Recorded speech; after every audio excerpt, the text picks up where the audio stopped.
Hi everyone, welcome back to another episode of How to Login.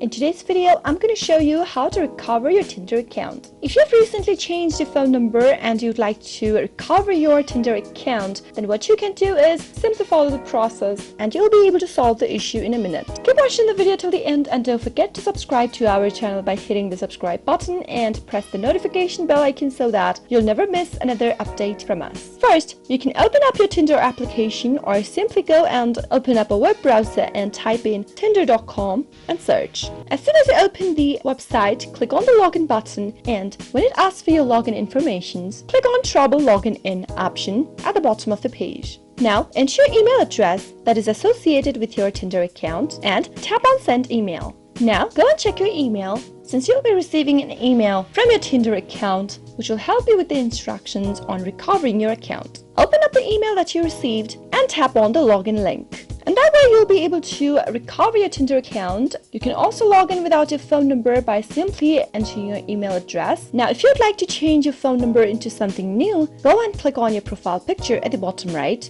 Go to Settings from the page and under Account, you'll be able to see your phone number displayed on the screen. Click it on and tap on Update My Phone Number. Enter the new phone number that you have an access to and tap Continue. Wait for the code to arrive on your phone number. Once it does, type in the code that you received. After you're done, tap Continue and you'll be able to update your phone number as well. That is how you can easily recover your Tinder account by updating your phone number when you can't sign into your account because your phone number has been changed. I hope you found the video to be helpful. If you did, go ahead and give us a thumbs up. Comment down below in the comment box if you have a question or a feedback for us. I'll soon be back with more tutorial episodes. Goodbye till then.